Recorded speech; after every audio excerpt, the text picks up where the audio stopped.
오늘 이 본문으로 율법을 버리며 말씀을 멸시한 결과, 율법을 버리며 말씀을 멸시한 결과라는 제목의 말씀을 전합니다.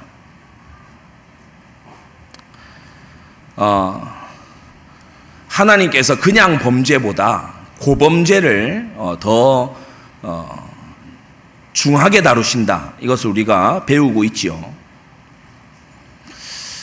다윗이 그저 간음하는 죄 정도가 아니었고 그 죄를 덮고 은폐하기 위해서 또 다른 죄를 막 짓습니다. 굉장히 계획적이고 고의적이고 의도적이에요. 그래서 그 순간만큼은 하나님의 신에 전혀 감동되지 못한 그러한 너무 흉악한 모습을 우리가 보지요.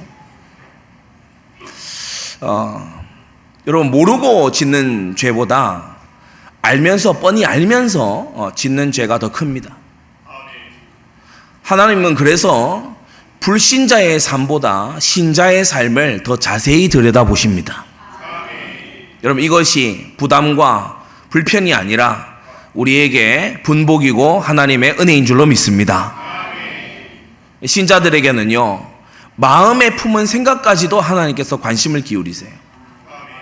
불신자들은 기왕에 이제 불택자들은 그렇게 사는 거예요.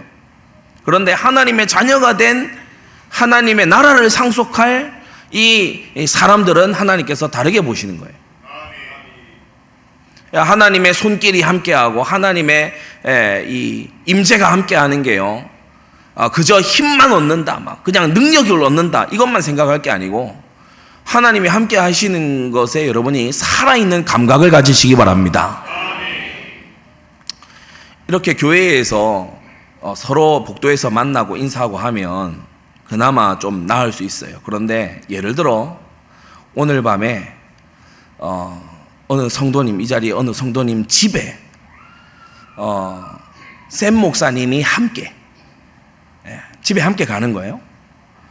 함께 가, 동행해, 함께 안 떠나, 함께. 그러면 그때부터 많은 것이 달라집니다. 없던 부담이 생기고 뭔가 막 마음에 뭐 한편으로 되게 싫을 수도 있겠지만 뭐 좋은 약간 그런 거 있지만 굉장히 어렵죠. 하나님이 우리와 함께 하신답니다, 여러분. 하나님이 함께 하시는 게 여러분 단지 우리의 필요를 채워주는 그런 자판기식의 함께가 아니라 하나님은 우리와 함께 하시면서 당신의 거룩하심을, 그분의 거룩하심을 우리에게 물들여 가시는 줄 믿습니다. 너희가 하나님의 성전인 것과 하나님의 성령이 너희 안에 거하시는 줄, 사시는 줄을 알지 못하느냐 그랬어요. 이것을 모르는 사람은요, 죄를 마구 짓는데 담대하게 지어요. 그러니까 둘 중에 하나죠. 구원을 못 받았거나 아니면은 큰 착각 속에 있거나. 그래서 우리는 우리와 함께 하시는 하나님 경외해야 될 줄로 믿습니다. 사랑하고 두려워해야 돼요. 가장 비슷한 개념이 뭐냐 하면, 비슷한 그림이 아주 작은 아기를 안는 거예요. 제가 국도가 태어나서 이제 안아봤어요. 그런데 1도나 예도를 안을 때보다 확실히 달라요. 너무 사랑스러운데 너무 조심스러워요. 너무 사랑스러운데 너무 두려워요. 비슷한 카테고리입니다. 우리가 하나님 앞에 어떠냐? 하나님이 너무 감사하고 너무 좋으면서도 이 크고 두려우신, 나의 모든 것을 남김없이 하시는 이 하나님께 내가 잘못할까 봐 두렵죠. 다른 누군가 이전에 내 안에 와 계신 성령 하나님을 근심하게 할까 두렵잖아요. 여러분, 이 경건의 기초적인 감각이 깨어나게 되기를 바랍니다. 주의 성령으로 하여금 근심하게 하지 말아라. 우리 안에 품는 생각을 성령께서 같이 겪고 계십니다. 우리가 마음에 품는 것을 주님께서요, 우리와 함께 대하고 계세요. 이것이 얼마나 우리를 두렵게 하는지. 히브리서 기자는 이렇게 말하지요. 하나님을 경건함과 두려움으로 섬겨야 된다. 하나님은 소멸하는 불이시다. 우리는 임마누엘 이러면 막 힘없고 하나님이 도와주고 막 이런 것만 주로 많이 생각하려는 경향이 있어요. 나한테 유리한 쪽으로만. 그런데 하나님을 경외하는 감각이 새롭게 일어나야 됩니다. 여러분이 그런 느낌과 그런 어떤 마음 자세가 뭔지 잘 모르겠으면 우리 교회의 어린 아이들, 여러분 주변의 어린 아이들 한번 이렇게 안아보세요. 그러면 제가 말씀드린 게 무슨 의미인지 그런 마음가짐 그걸 알게 될 겁니다. 자, 많이 깨달았고 많이 받은 자의 책임이 더 커요. 우리는 사실 신약 성경이 없었던 구약 교회 성도들보다 우리의 책임이 더 큽니다. 왜냐하면 우리는 하나님께로부터 더 많은 말씀을 받았잖아요. 예.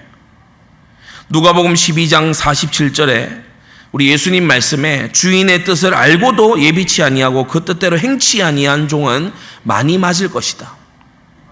하나님의 징계가 더 많을 거다. 알지 못하고 맞을 일을 행한 종은 적게 맞을 것이다. 이 차등이 있을 것임을 말씀하고 있어요. 알고도 배워놓고도 들어놓고도 행하지 않는 거야. 그 사람은 책임이 더 큰 거예요. 몰랐으면은 이 책임이 적지만 알았으면 책임이 더 큰 거예요. 오늘 이 본문에 이사야서 전체 다 그렇게 말씀하지만 유다 백성, 남유다의 이 백성들이요 율법 가지고 있던 백성들이었어요. 저 이방인들이 아니고 저 우상숭배자들이 아니고 하나님의 말씀이 있었고 선지자들이 있었고 제사장들이 있었고 믿음의 왕들이 그나마 있었던 그런 나라가 북이스라엘에 비해서 남유다에는 그래도 다윗도 있고 히스기야도 있고 요시아도 있고 그랬지 않습니까? 그죠? 여호사밧도 있고 그랬잖아요. 이런 왕들조차 있었던 그런 유다였어요. 더 많이 받았어요. 이방인들보다 북이스라엘보다 더 많은 걸 받았어요. 율법을 알게끔 해주셨어요. 하나님의 뜻인 말씀을 알게 해주셨어요. 그런데 이들이 오늘 설교의 제목처럼 율법을 알고도 버리고 말씀을 듣고도 어기는 거 있죠. 여러분, 우리는 하나님 말씀을 안다고 해서 행하지 않는다는 걸 우리 양심이 압니다. 그래서 우리의 이 근본적인 우리의 이제 문제는 뭐냐면 지식의 문제라기보다 무엇을 아느냐의 문제보다 무엇을 좋아하느냐의 문제예요. 무엇을 좋아하느냐의 문제예요. 이들이 왜 율법을 알고도 버리고 하나님 말씀을 듣고도 어기느냐? 탐심이 경외심보다 훨씬 커서 그래요.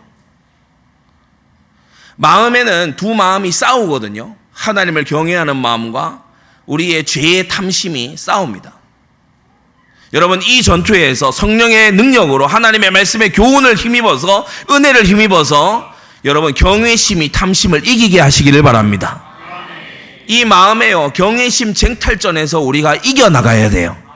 예, 우리가 사람보다 하나님을 더 두려워하고 사람의 뜻보다 하나님의 뜻을 더 살피고 세상을 따라가기보다 하나님을 순종하겠다고 하는 이것이 오늘도 강해지게 되기를 바랍니다. 그래, 내가 세상 따라가서야 되겠냐? 하나님께 순종해야지. 내 마음대로 가서야 되겠냐? 하나님 말씀에 순종해야지.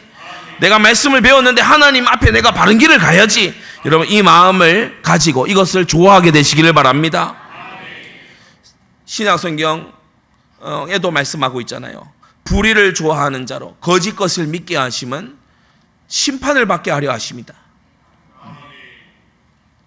뭐 어떤 자요? 불의를 좋아하는 자. 좋아하는 자. 좋아하는 것의 문제예요. 좋아하는 것. 지식의 문제라기보다 정보의 문제라기보다 기호의 문제예요. 무엇을 선호하느냐의 문제예요. 무엇을 좋아하고 있느냐의 문제예요. 그래서 우리가 하나님의 법을 좋아하고 주의 법을 사랑하고 하려면 반드시 선행되어야 되는 게 거듭남이 선행되어야 됩니다. 거듭남.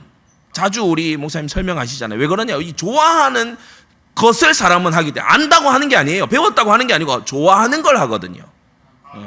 좋아하는 걸 해요. 그래서 우리는 똥파리 생명에서 꿀벌 생명으로 거듭나는 것과 같이 이 자연 세계에서는 불가능한 일이 아닙니까? 똥파리가 어떻게 꿀벌이 되겠어요? 그러나 우리는 지옥의 생명에서, 심판받을 생명에서 우리는 하나님의 아들의 새 생명으로 거듭난 줄로 믿습니다. 예, 그래서 우리가요, 믿을 때 주님은 거듭나게 하셔서 구원의 서정 9가지 시작할 때 뭐죠? 부르셔서 거듭남, 그것부터 딱 시작. 부르셔서 거듭나면 그 다음 다 따라와요. 예, 거듭나게 하신 그 속에 하나님께서요, 이 회심도 시키시고 믿음도 주시고 칭의도 주시고, 할렐루야, 양자도 되게 하시고 성화도 시켜주시고 견고한 인내로 주님께서 역사해 주시고, 그리고 영화에 이르게 해 주시는 거 있죠. 유다의 백성은 율법을 알면서도 버렸어요. 지금 예배드린 이 시간에 여러분이 무언가를 더 알고 배우는 것도 물론 중요합니다만은 마음을 고쳐달라고 기도하시기 바랍니다. 하나님, 좋아하는 것이 바뀌게 해 주옵소서. 하나님의 율법을 즐거워하게 해 주옵소서. 주의 말씀이 나의 즐거움이 되게 해 주옵소서. 유다 백성은 탐심이 경외심보다 더 컸어요. 그런데 이 탐심은 신약 성경의 해설을 보니 골로새 3장 5절에 이 탐심이 그냥 탐심이 아니고 우상숭배지요. 북이스라엘과 남유다가 우상숭배 때문에 망했지 않습니까? 그 우상숭배의 그 깊은 데는 바로 이 탐심이 있었어요. 세 가지로 말씀을 받습니다. 첫째, 이 유다 백성들은 지금 이사야 5장 본문에 보면 각양탐심으로 가득해요. 각종 탐심으로 가득한 모습을 보여줍니다. 네 가지인데요. 첫째, 8절에서 10절 읽은 곳에 나오는 첫째 뭐냐? 물질적인 탐심입니다. 물질적 탐심. 가옥에 가옥을 연하며 전토에 전토를 더하며 이렇게 나오죠. 그러니까 물질적 탐심이에요. 모든 관심이 부자 되는 데 있어요. 어떻게 하면 돈을 더 벌까? 어떻게 하면 돈벌이가 될까? 어떻게 하면 수입이 늘어날까? 여기에 온통 관심이 있어. 온통 이 주의 기울이는 게 뭐냐? 재테크예요. 재산을 어떻게 증식시킬 거냐? 어떻게 하면 조금 더 편하게 고수익을 올릴 거냐? 막 그거 가지고 기도하고 그거 가지고 매달리고 그게요 막 인생의 제목이야. 물질적 탐심. 가옥에 가옥을 연하고 전토에 전토를 연하고, 우리가 10절에도 보면은 열을 가리 포도원, 이걸 가진 사람들이 이제 나오죠. 그러니까 얼마나 애쓰고 노력했겠습니까? 여러분, 우리 현대 사회의 원동력이 탐심입니다. 여러분, 우리가 자본주의 사회에 살고 있는데 자본이 절대 주가 되지 않도록 하시기를 바랍니다. 하나님과 재물을 겸하여 섬길 수 없어요. 그래서 헌금은 사랑의 증명이기도 하지만 또 한편으로는 경건 훈련입니다. 헌금은 경건의 훈련이기도 해요. 하나님, 이만큼이 저에게 적당하지 이것은 저에게는 과분합니다. 그 고백이거든요. 하나님, 저는 이만한 돈보다 하나님을 더 신뢰합니다. 그 고백이거든요. 유다 백성들은 물질적 탐심으로 가득했어요. 어떻게 하면 집을 더 살까? 어떻게 하면 전토를 더 늘릴까? 어떻게 하면 소출이 많이 나는 포도원을 확보할 수 있을까? 그래서 오늘날 이 사회 전체의 관심사입니다. 그죠? 뭐 집값이 얼마야? 뭐 또 그거 땅값이 어떻게 돼? 거기서 좀 이게 벌이가 괜찮아? 우리 세상 나가면요, 지난 월화수도 여러분이요 그런 대화는 정말 많이 들었을 거예요. 막 이런 것이 있어 그러면요, 마치 돈 더 되는 이걸요 복음 확신 가진 것처럼 막 얘기를 선전을 해요. 그러니까 우리 복음 가진 우리는 야 진짜 영생의 영식이 있어 막 이렇게 눈에 힘주고 얘기 안 하거든요. 안 들을 것 같으니까 패스 이렇게 하거든. 근데 이 좀 재산에 대해서 재테크에 대해서 이런 사람들은 확신이 있어요. 뭐냐, 평범한 사람인데 막 유튜브 만들고 이래요. 그래서 막 이렇게 하면 돈 번다 하면서, 이렇게 하면 부업 해가지고 막 돈이 들어온다 하면서 그런 걸 막 사람들이 열광하고 좋아하고 막 그래요. 유다 백성이 그랬다는 것입니다. 어떻게 하면은 집을 한 채나 더 가질 수 있을까? 어떻게 하면 전토를 늘릴 수 있을까? 어떻게 하면 포도원을 더 소출이 나는 것으로 가질 수 있을까? 온 관심이 부자 되는 데 있어요. 성경은 우리에게 부자 되기에 애쓰지 말라고 말씀하십니다. 하나님께서 주시는 것에 만족할 수 있어야 돼요. 또 말씀드립니다. 믿음의 분량을 넘어서는 재물은 저주입니다. 아멘입니까? 믿음의 분량을 넘어서는 재물, 다시 말해 그 재물로 인해서 내가 하나님과 멀어져. 그 재물로 인해서 내가 죄에 다가가. 그 재물로 인해서 뭐가 되냐? 내가 마음이 교만해져. 그 재물로 인해 가지고 뭐가 되냐? 내가 점점 돈의 맛에 막 길들여져. 그러면요, 그거 저주입니다. 돈은 많을수록 좋다고요? 성경 어디에도 그렇게 말하고 있지 않아요. 부하려 하는 자들 여러 가지 해로운 덫에 빠지게 된다고 경고하고 있습니다. 근데 이 유다 백성은 첫째, 물질적 탐심으로 살았어요. 그리고 두 번째, 쾌락적 탐심이 가득했습니다. 11절에서 14절. 술 마시려고 11절 아침에 일찍 일어나요. 그러니까 그 전날부터 관심이 뭐냐? 내일 어떻게 즐길까? 그 생각으로 잠에 드는 거예요. 내일 어떻게 놀까? 쾌락적 탐심입니다. 음주를 즐기고 연회를 열고, 우리가 12절에 보면 연회에는 수군과 비파와 소고와 저 각양 악기들을 동원해서 막 음악을 즐기고, 그리고 새로운 자극을 막 추구하는 거예요. 새로운 거, 내 귀를 즐겁게 해줄, 또 나의 혀를 즐겁게 해줄 막 그런 것들을 이제 계속 찾는 거예요. 먹고 마시고 즐기는 것에 몰두하는 거예요. 그러면서 22절에도 보면요, 포도주를 마시기에 용감하고 독주를 빚기에 유력하다 그랬어요. 그러니까 누가 더 이 술 잘 마시냐 막 이런 거 가지고요 경쟁 붙고, 그리고요 막 빚은 술, 그죠? 막 새로 만든 빚은 이런 술에 유력해. 그러니까 뭐냐? 관심도 많고 막 이렇게 경험도 많아요. 그런데 막 몰두해 있는 거예요. 쾌락을 즐기는 데 있어서 전문가야. 어떻게 하면 재밌게 놀 수 있는지 알고 있어. 쾌락에 관한 전문가.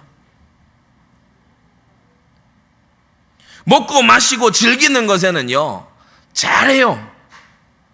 뭐 어디 놀러 가면은 어떻게 해야 된다 이런 거예요. 다 빠삭해. 어디에는 뭐가 좋고 어디에는 뭐가 좋고 막 이런 거 빠삭하다고. 그런데 정작 뭐라고 그러죠? 12절 마지막 부분 보세요. 여호와의 행하심을 관심치 아니하며 그의 손으로 하신 일을 생각지 아니한다. 그러니까 쾌락에는 엄청나게 관심도 쏟고 막 연구도 하고 술을 어떻게 해야 더 맛있게 먹을 수 있나 막 이런 것들을 하는데, 제가 얼마 전에 편의점 가서 뭐를 하나 샀어요. 뭐를 하나 사가지고 그 음료 딱 작은 음료처럼 딱 보이는데 이제 뭐 자몽 맛 뭐 이렇게 돼 있더라고. 그래서 이거 마시면 좋겠구나. 그래 왔는데 그걸 집에 가져와 가지고 이제 보니까 밑에 뭐가 또 있어요. 이게 뭐냐? 이게 위에도 뚜껑이 있고 아래도 뚜껑이 있고. 그런데 알고 보니까 이거 술에 이렇게 꽂아 가지고 그걸 섞어서 그렇게 하는 거더만요. 제가 그걸 사왔어요. 아니 그냥 음료수인 줄 알고 사왔어요. 제가 그걸 책상 앞에 놔두고 한참 봤어요. 참 기똥차다 정말. 한번 술 한번 잘 마셔보겠다고 온갖 걸 개발을 해내는구나. 유다 백성이 그래요. 22절에 방금 읽어드렸죠. 독주를 빚기에 유력한 그들. 쾌락을 즐기는 거, 막 연애를 하고 그렇게 하는 데 있어서는 전문가예요. 그런데 뭐죠? 12절에 말씀했듯이 여호와의 행하심에는 무관심해요. 성경을 반평생을 들고 있는데 성경에 이 흐름이 정리가 안 돼 있어. 하나님의 일에는 무관심해요. 따분하고 지겹고 막 부담스러운 거예요. 그러니까 예배 시간을 버티고 있는 거예요. 예배가 즐겁지 않고 예배 시간을 버티고 있는 거예요. 정말 재밌는 거는 이제 내가 막 유튜브 들어가 가지고 또는 내가 막 이렇게 뭐 영화관에 가 가지고 정말 즐거운 시간은 뭐냐, 막 이렇게 세상 친구들 만나는 그런 시간 내가 즐겁지, 하나님의 일은 전혀 관심이 없는 거예요. 사람이 쾌락과 일락에 말들이기 시작하면 경건의 그 즐거움에서 벗어납니다. 이 경건의 맛과 쾌락의 맛은 이게 양립을 할 수가 없거든요. 그래서 물질적 탐심, 두 번째는 쾌락적 탐심, 세 번째는 이제 고상한 탐심을 또 부리는 자들이 있습니다. 지적 탐심입니다. 지적인 탐심. 20절과 21절이죠. 악을 선하다 하고 선을 악하다 하고 흑암으로 광명 삼고 광명으로 흑암 삼고. 이게 무슨 말이죠? 궤변을 즐기는 거예요. 제가 대학 있을 때 철학과의 이 수업을, 전공 수업을, 저는 제 전공 수업을, 탁과 전공 수업을 들으면 저에게 교양 점수로 처리가 되거든요. 학교 제도가 그래요. 요즘도 그럴 건데 아마. 저는 비싼 등록금 내고 소중한 시간에 교양으로 돼 있는 거기 안 가고 싶더라고요. 탁과 전공 과목을 제가 들어가서 들었어요. 학점은 처참했지만 보람이 있었어요. 탁과 전공 과목을 들어가서 들으니까 처음에 출석 부를 때 자네는 왜 여기 왔나 들으러 왔습니다. 청강인가? 아닙니다. 수강시 정했습니다. 그래서 들어와가지고 철학과 수업을 이렇게 듣는데 책 읽으라고 이제 내주잖아요. 아직도 그 책 제목을 기억합니다. 푸코와 하버마스를 넘어서. 그 책 못 넘어서는 책이에요. 웬만한 사람은 넘어설 수 없는 책입니다. 제가 그 책을 읽다가 여러 번 집어 던졌어요. 이게 무슨 말이야? 어려서부터 모세오경을 탐독한 접니다. 알아들을 수 없는 말을 적어놨어요. 그 책 저자에게는 미안합니다만은 이게요 말이 안 되는 말들이에요. 다 아주 헷갈리고 복잡한 말들이에요. 그래서 철학인가 봐요. 악도 어떻게 보면 선할 수 있다. 선도 보기에 따라선 악할 수 있다. 함부로 아멘하면 안 돼요. 흑암도 광명의 요소가 있을 수 있다. 그러니까요, 뭔가 되게 심오한 게 뭔가 있는 것 같은데 심오하긴 개뿔이 심오해요. 궤변을 막 즐겨요. 신약에도 나오죠. 아테네, 그 아덴, 거기에 철학자들이 이 바울이 전도하러 오니까 야, 뭐라고 하는지 한번 들어보자. 그러니까 이 지적인 탐심이에요. 지적인 탐심. 무엇이든지 뒤집어서 얘기하는 궤변이 여기 20절에 소개되어 있습니다. 무엇이든지 뒤집어서 얘기해요. 그게 아니고 하면서 뒤집어서 얘기해요. 뭐든지 뒤집는 거예요. 악은 악하다 하고 선은 선하다 해야 되는데 뒤집는 거예요. 계속 뒤집는 거. 특히 교계 안팎에서 중요한 구속의 교리나 중요한 성경적인 개념을요 멋대로 재해석을 해요. 멋대로 재정의를 하고. 이게 굉장히 위험천만한 짓이거든요. 제가 한번 그런 얘기를 목사님과 또 다른 분들과 나눈 적이 있습니다. 성경이 정의하지 않고 성경이 말씀하지 않은 이름으로 우리의 구주를 지칭하는 것은 상당히 위험한 일이다. 모든 문제 해결자 성경 아무리 찾아봐도 없어요. 그거 있는 성경 있으면 가져오세요. 태워드릴 테니까 가져오세요. 없어요.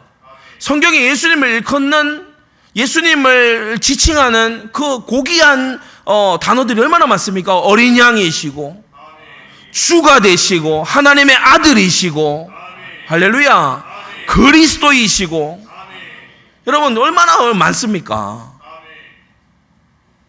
그런데 호기심을 불러일으키는 거예요.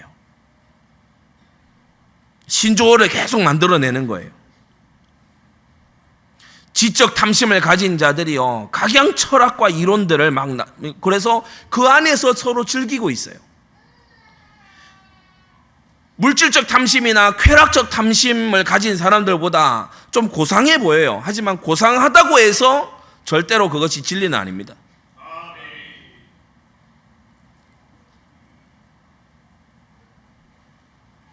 결과주의자들이 이 세상에 많아요. 결과가 좋으면 과정은 어때도 상관없다. 이런 사람들 많아요. 우리는 결과도 중요하지만 과정도 중요합니다. 무조건 돈 많이 벌면 장땡이냐? 아닙니다. 그리스도인답게 돈을 벌어야 돼요. 그렇죠? 무조건 학생이 컨닝 하든 말든 100점 맞으면 되냐? 아니에요. 컨닝 안 하고 정직하게 해야 돼요. 그러면서 최선을 다할 수 있어야 돼요. 예전에 한 고등학생 저한테 그런 질문을 했을 때 제가 이렇게 얘기해 줬어요. 1등 하려고 하지 말고 100점 받아라. 이거 갸우뚱하는 거예요. 1등 하려고 하지 말고 100점을 받아. 이 두 개는 같은 건데 다른 거야. 1등 해야지라는 사람은 지금 저 1등을 내가 밟고 서야 되겠다 이렇게 생각하지만 100점을 받아야 되겠다 하는 사람은 내 앞에 놓여 있는 걸 내가 완전히 신실하게 해내야지 이런 생각을 하는 거다. 결과 놓고 보면 같죠. 하지만 왜냐 100점이 1등이니까 결과 놓고 보면 같겠죠. 하지만 그 마음의 동기가 다르잖아요. 주님은 중심을 보십니다. 근데 결과주의 이 윤리를 들고 나와서 야 결과가 좋아야지. 야 목적이 선하면은 수단을 아무거나 써도 문제 없는 거잖아. 막 교회가 무조건 막 이렇게 잘 되게 하기 위해서 이것도 하고 저것도 하고 이것도 하고 저것도 그렇게 할 수 있는 거 아니겠어? 교회에 사람 일단들 많이 오게 하고, 그러니까 그런 그 서울에 몇몇 교회들 있어요. 그러니까 교회 안에 막 연예인들이 계속 막 콘서트 합니다. 막 경기도 막 어떤 교회는요, 막 주중에 패션쇼 하고 막 수영복 콘테스트 하고 막 뭐 어떻게 하든지 사람 오면 된다 이거지. 우리는 하나님이 두려워서라도 우리는 그렇게 못해요. 우리는 거룩한 자존심 때문에 우리는 그렇게 못합니다.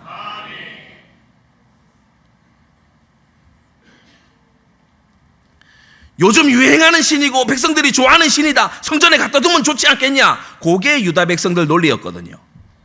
그런 짓 하지 말아야 돼요.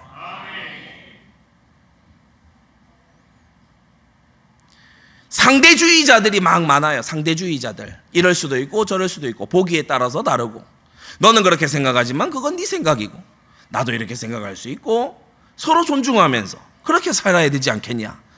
서울의 대학가의 팽배한 생각입니다.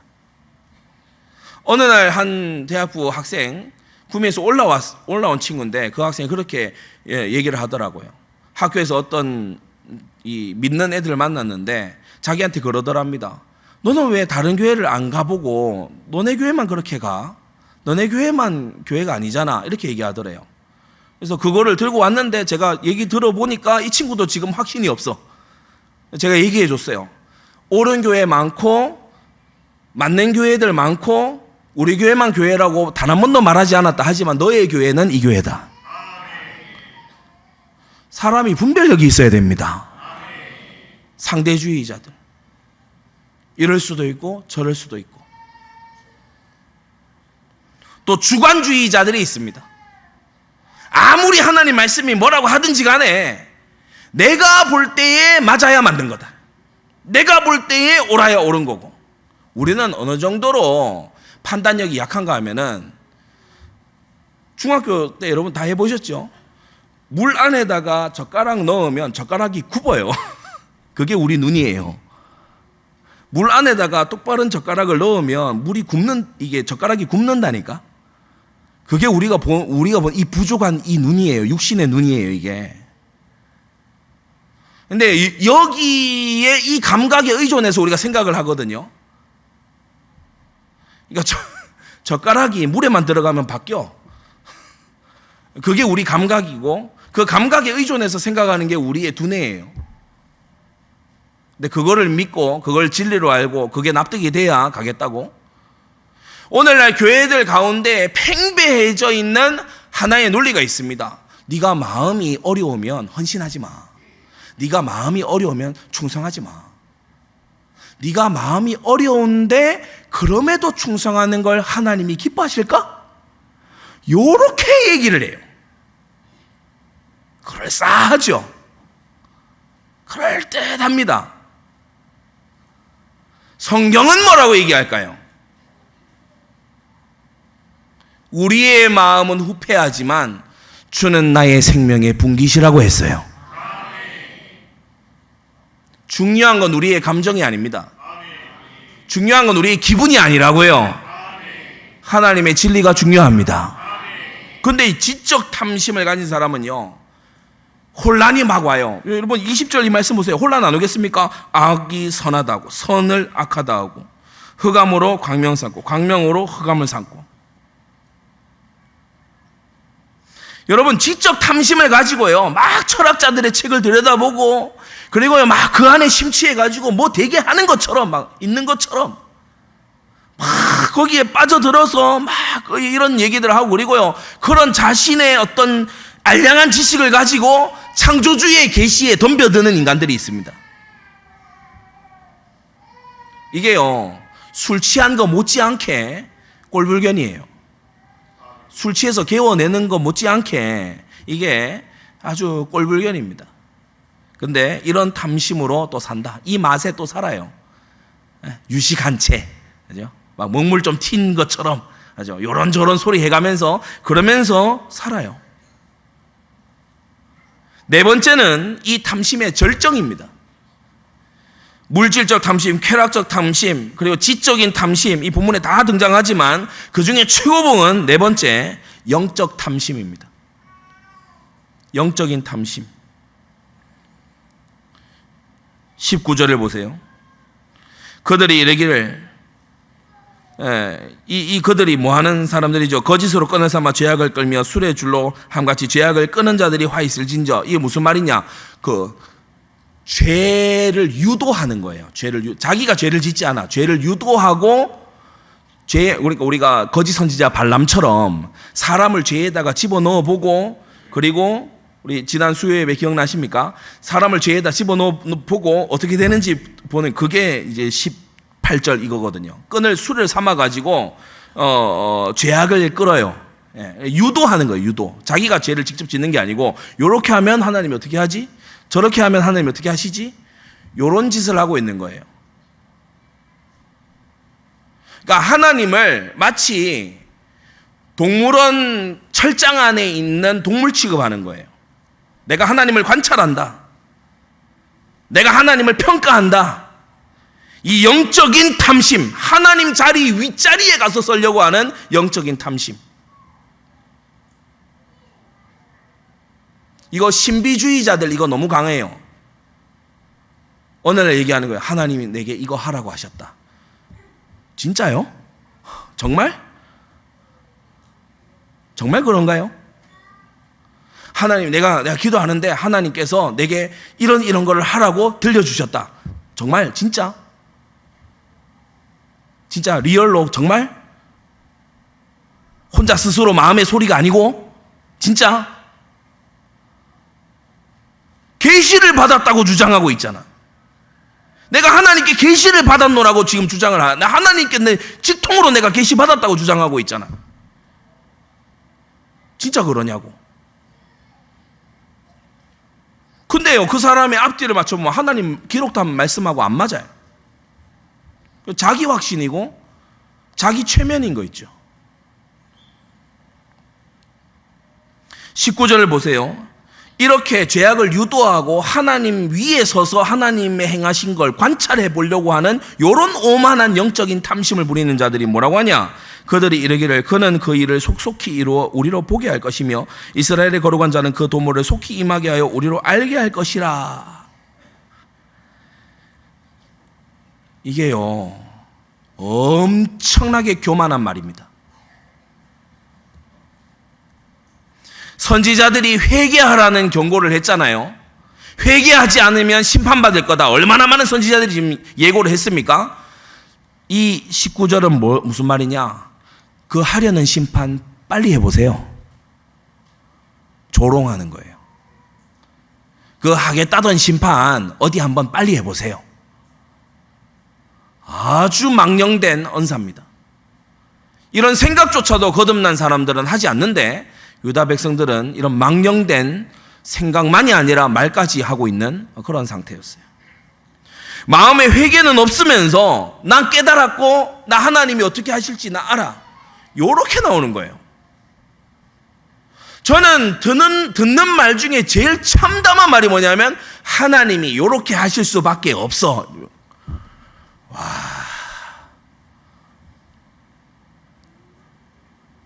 야, 진짜 등에서 땀이 흘러요. 그런 말 들으면. 하나님은 요렇게 할 수밖에 없어. 야, 지가 하나님 위에 가서 서 있는 거예요. 이게 여러분 탐심의 끝입니다. 탐심의 끝은 뭐죠? 하나님 자리 내놓으라는 거예요. 여러분 아십시오. 회개에 대해 아는 것과 회개를 하는 것은 전혀 다른 문제입니다. 회개에 대한 책을 읽고 회개에 대한 많은 지식을 가지고 있지만 정작 본인은 회개치 않을 수도 있어요. 우리는 회개해야 돼요. 하나님 앞에 엎드려야 돼요. 나를 지으신 이에게로 돌아가야만 되는 거예요. 겸손하게.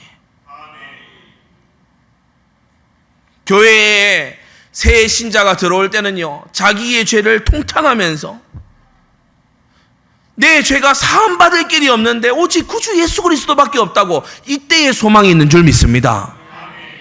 하나님 어디 한번 내 삶에 역사 한번 해보시죠. 내가 좀 믿음이 간당간당한데 하나님 어디 한번 나한테 믿도록 한번 해보시죠. 요런 자세로 나오면요, 이거 싹이 노란 거예요. 속속히 이루어 우리로 보게 하라. 심판의 예언을 조롱해야 되는 거예요. 속속히 그 말한 거 속속히 다 이루어가지고 우리한테 한번 보여보세요. 진짜 되는지. 이따가요 무섭게 이루어집니다. 무섭게 이루어져요. 율법, 말씀, 나 그거 알아. 나 그거 알고 있어. 다 알아. 성경 다 알아. 그런 식으로 나오는 거예요. 멸시하니까 버리는 거고 버렸으니까 멸시하는 거 아닙니까? 율법을 버리고 멸시하는 거 있죠. 그 두 번째입니다. 이 유다 백성들은 율법을 버리며 말씀을 멸시했어요. 여러분, 율법의 명령이 하나로 압축된다면 뭐죠? 두 개로 우리 예수님께서는 압축하신 적이 있죠. 하나님 사랑과 이웃 사랑. 율법의 이 10계명을 하나로 압축한다면 탐내지 말라는 것입니다. 제1계명이 뭐죠? 하나님 자리를 탐내지 말라는 거예요. 제2계명은 뭡니까? 형상을 탐내지 말라는 거예요. 제3계명은 뭐죠? 하나님의 주권을 탐내지 말라는 것입니다. 4계명은 뭐예요? 주의 날을 너의 날인 것처럼 탐내지 말라는 것입니다. 5계명은 뭡니까? 권위를 탐내지 말라는 거죠. 6계명은 남의 생명을 탐내서 빼앗지 말라는 거죠. 7계명은 남의 육체를 탐내지 말라는 것이고 8계명은 남의 소유를 탐내지 말라는 것이고 9계명은 거짓된 유익을 탐내지 말라는 거죠. 10계명은 내 소유가 아닌 그 무엇이라도 탐내지 말라는 것입니다. 그래서 로마서 7장 7절에 이르기를 율법으로 말미암지 않고는 내가 죄를 알지 못하였으니 곧 율법이 탐내지 말라 하지 아니하였다면 내가 탐심을 알지 못하였으리라 이렇게 말씀하고 있어요. 율법이 뭐라고 말한다고요? 탐내지 말지니라. 율법은 탐내지 말라고 하는데 탐심대로 살아가니까 탐심을 버리든 율법을 버리든 둘 중에 하나는 버려야 되는 거예요. 그러니까 물을 취할 것 같으면 불을 버려야 되고 불을 취할 것 같으면 물을 버려야 되듯이 율법은 탐내지 말라고 하니까 율법을 순종해서 탐심을 버리든지 아니면 탐심대로 살면서 율법을 버리든지 둘 중에 하나 해야 되는 거예요. 이 시대는 이 양갈래 길이 아니고 제3의 길도 가능하다라고 자꾸만 얘기하는 시대입니다. 남자가 여자가 될 수 있고 여자가 남자가 될 수 있고 남자 몸이지만 여자의 생각으로 살 수 있고 여자 몸이지만 남자의 생각으로 살 수 있고 남자인지 여자인지 잘 모르겠는 상태로 살 수 있고 남자였지만 여자로 바뀔 수도 있고 성기를 뗐다 붙였다 할 수 있고 호르몬 주사로 해결하면 되고 이런 세상입니다. 우리는 하나님의 율법이 탐내지 말라고 한 것을 우린 따라가야 됩니다. 주의 율법을 즐거워하면서 우리는 탐심과 계속해서 싸워나가야 돼요. 탐심은 우리의 적인 줄로 믿습니다. 이 탐심, 다른 말로 욕심, 이게 뭐죠? 사망의 할아버지입니다. 욕심이 잉태한 즉 죄를 낳고 죄가 장성한 즉 사망을 낳느니라. 사망의 아빠가 누구라고요? 죄. 그 죄의 아빠가 누구라고요? 욕심. 낳는다 그랬어요. 그래서 그 계보를 끊어야 돼요. 사망이 싫다면 죄를 끊어야 되는데 죄를 끊기 전에 뭘 끊으면 가장 안전하냐? 욕심과 탐심을 끊어버려야 돼요.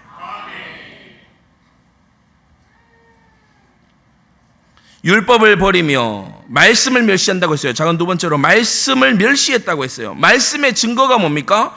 탐심은 멸망을 가져온다는 걸 하나님의 말씀은 시작부터 끝까지 계속 증거하고 있습니다. 창세기 3장 6절 선악과 이 사건에 그 여자가 하와의 동기가 뭐였죠? 창세기 3장 6절 이렇게 말씀합니다. 여자가 그 나무를 본즉 먹음직도 하고 보암직도 하고 지혜롭게 할 만큼 탐스럽기도 한 나무인지라. 오호. 이 탐심의 문제는 거슬러 올라가서 인류의 첫 타락에서부터 시작을 해요. 지혜롭게 할 만큼 탐스럽기도 한 나무래요. 탐심을 냈어요.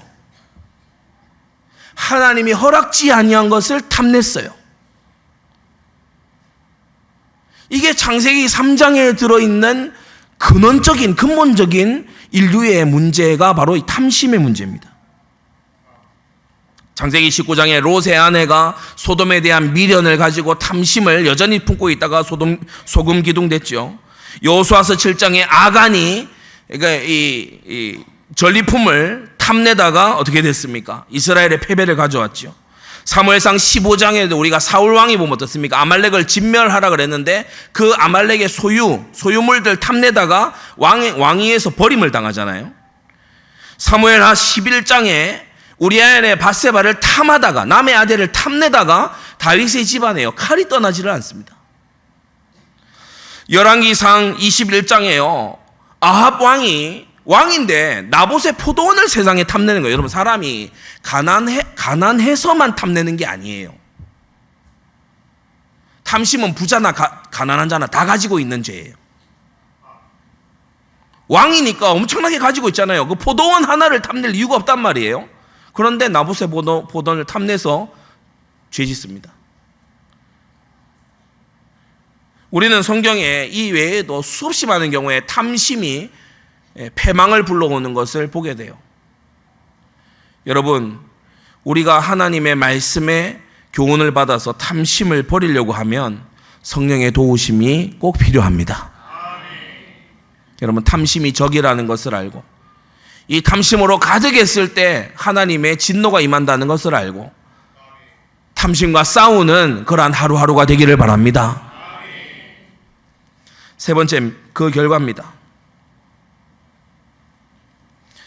사람이 탐내고 욕심내고 이랬으면 그걸 얻어야 이루어지잖아요. 그런데 참 희한한 건 하나님은 탐심을 내는 자, 특히 하나님의 백성이 탐심을 낼 때 그걸 보란듯이 안 이루어주세요.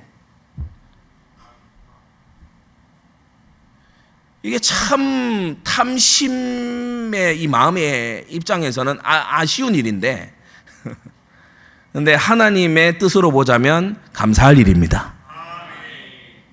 하나님이 안 주신 것으로 인해서 감사하시기 바랍니다. 하나님께서 안 주시는 것으로 인해서 감사하시기 바랍니다. 받았을 때 감사하는 것보다 하나님이 안 주시는 것에 감사하는 게 더 위대한 감사예요. 더 성숙한 감사예요. 떼쓰는 거는 유아기적인 신앙이야. 믿음의 분량에 맞게 달라는 거는 보다 성숙한 신앙이야.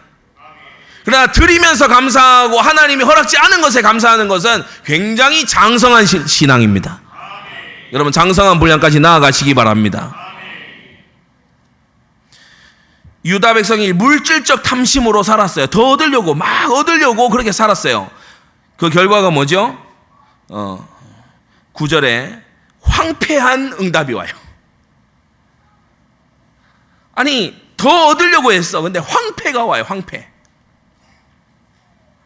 쾌락적 탐심으로 살았어요. 막 즐거움, 재미와 쾌락, 즐거움, 웃음 막 이런 것을 위해서 살았어요. 그런데 뭐가 되냐? 포로가 돼요. 13절 사로잡힐 것이요 그 귀한 자는 줄일 것이며 목마를 것이며. 그러니까 사로잡히고 배고프고 목말라. 이거 쾌락하고 정반대잖아요. 쾌락하고 정반대예요. 쾌락은 마음껏 하고 배불리 먹고 마음껏 마시는 거였는데 하나님이 주신 결과는 뭐냐? 그 결과는 뭐냐? 오늘 제목이 결과인데 율법을 버리며 말씀을 멸시하고 탐심을 따라간 결과가 뭐냐? 탐심으로 원했던 그 정반대를 얻었어요. 원하던 거에 정반대를 얻었다고. 포로되고 배고프고 목말라지는 거예요. 지적인 탐심으로 살았어요. 막 이것저것 얘기하는 거 좋아하고 궤변 늘어놓는 거 그런 거 막 즐겼어요. 막 그런 탐심으로 막 고상한 듯이 그런 탐심으로 살았는데 어떻게 됩니까? 24절에 보면 뿌리가 썩고 꽃은 티끌처럼 날아가요. 허망한 거죠. 나무가 그럴듯해 보이는데 뿌리가 썩었어. 꽃이 피어 있는데 바람이 휙 불어서요. 꽃잎이 다 날아가 버리는 거예요. 허망한 겁니다. 허무한 거예요. 지식으로 채워지길 바랬는데 하나님은 허물을 갖다 주시는 거예요. 세계적인 대문호 해밍웨이, 그죠? 노인과 받아서 해밍웨이 엽총으로 자살했잖아요. 얼마나 우울하고 허무했으면 그렇게 하겠습니까? 그 막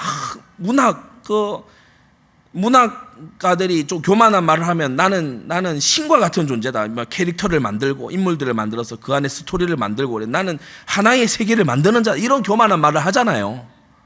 근데 그런 그 사람들이요 말로가 다 안 좋아요. 허망하고 꽃잎 날리듯이 가버려요. 영적인 탐심으로 살았어요. 하나님이 어떻게 하나 보자. 내가 하나님이 하는 거 다 알지. 하나님이 이렇게 얘기하셨는데 그거 빨리 이루어졌으면 좋겠는데 하면서요. 자기가 해야 될 회개는 안 하고 막 내가 깨달았다 그러고 나 다 안다 그러고 이렇게 영적인 탐심으로 하나님 윗자리 가서 앉으려는 오만함을 가지고 그렇게 살았더니 어떻게 되냐? 길죠. 26절부터 30절까지 원방에서 성난 파도처럼 침략군이 몰려오는 거예요. 이 이사야 5장을 읽으면은 어떤 기분이 드냐면 26절에서 30절이 굉장히 언어가 이 하나님이 묘사하시는 이 언어가요. 그야말로 압도적이거든요. 그러니까 말고 부싯돌 같고 회리 바람 같고 암사자 같고 그리고요 막 물건을 움킬 염려 없이 가지고 건질 자 없고 바다 물결 20, 30절 보세요. 바다 물결 소리같이 부르짖고 막 압도적입니다. 이게 무슨 뜻이냐? 이게 도대체 무슨 의미냐? 너희들 이럴 줄 알고 있었어? 이것도 알고 있었니? 속속히 빨리 행해 보시죠. 하나님. 노도같이 파도같이 막 사자같이 뭐 들풀같이 확 몰려오는 거예요. 그래서 막 짓밟고 막 파괴하고 불지르고 막 완전히 막 폐허로 만들고 막 지치지도 않고 계속해서 살려고 하고 그런 그 배후에서 그 심판을 허용하신 하나님이 너 그렇게 잘난 체하고 똑똑한 체하고 내가 하는 일을 네가 다 아는 것처럼 그렇게 건방 떨더니 너 이것도 알았어?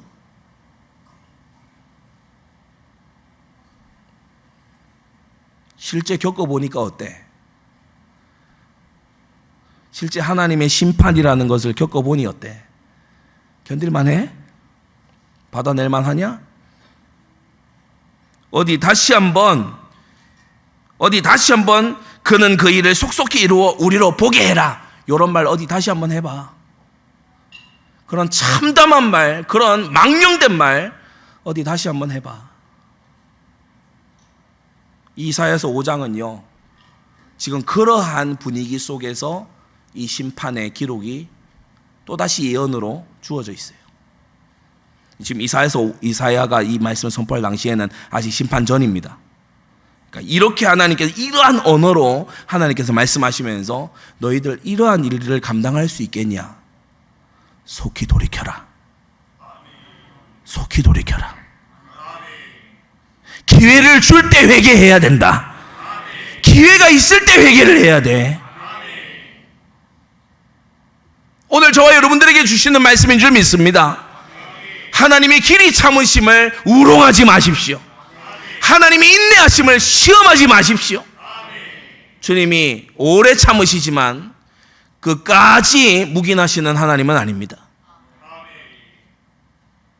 결론입니다. 여러분 받은 분복에 감사하시기를 바랍니다. 그리고 겸손히 율법을 배우게 되기 바랍니다. 정교도 존 플라벨은 이렇게 얘기했어요. 율법은 복음으로 우리를 보내서 칭의를 얻게 하고 복음은 다시 율법으로 우리를 보내서 규모 있게 만들어준다. 율법과 복음은 친구입니다. 율법과 복음은 원수가 아니고 율법과 복음은요 둘도 없는 친구입니다. 율법으로 가잖아요. 복음으로 보내줘요. 복음으로 가잖아요. 율법으로 보내줘요. 무지한 인간이 율법과 복음을 떼서 생각하지 그렇지 않습니다. 로마서 3장 31절에 말하길 우리가 믿음으로 말미암아 율법을 폐하느니요 그럴 수 없느니라. 도리어 율법을 굳게 세우느니라. 주의 율법을 묵상하고 배우고 익히고 행하는 그런 여러분 되시기를 바랍니다. 거듭난 저에게는 하나님의 율법의 의무가 기쁨이 될 줄로 믿습니다. 기도하겠습니다. 거룩하신 아버지 하나님, 오늘 이사야서 5장을 통해 율법을 버리며 말씀을 멸시하고 각양탐심으로 살았던 자들의 결과를 보았습니다. 아버지 하나님, 크고 두려우신 우리가 경외해야 마땅할 능력의 주님, 우리 가운데 주를 경외하는 마음이 새롭게 되게 하여 주시옵시고 탐심을 물리치는 우리가 되도록 은혜 베풀어 주시옵소서. 각양탐심을 물리치게 하여 주시옵시고 하나님이 주신 분복에 감사하며 주님이 주시는 그 평강 안에서 하나님의 말씀 행하기를 기뻐하는 우리가 되게 하여 주시옵소서. 주님 원하옵기는 우리의 믿음의 분량을 넘어서서 우리를 흔들고 넘어뜨릴 그러한 재물을 우리에게 허락하지 말아 주시옵시고 우리가 또한 너무나 빈곤하여서 주의 뜻을 행할 힘이 없게끔 우리를 놓아두지도 말아 주시옵소서. 주를 섬길 수 있는 힘을 더하여 주시고 먼저 믿음을 자라게 하여 주셔서 하나님께서 많은 것을 맡겨주셔도 탈이 없는 우리가 되도록 역사하여 주시옵소서. 주의 일에 충성하게 하여 주시옵소서. 주님의 아버지 그 나라의 위의 것에 심는 우리들이 되도록 주님께서 역사하여 주시옵소서. 예수 그리스도의 이름으로 기도드리옵나이다. 아멘.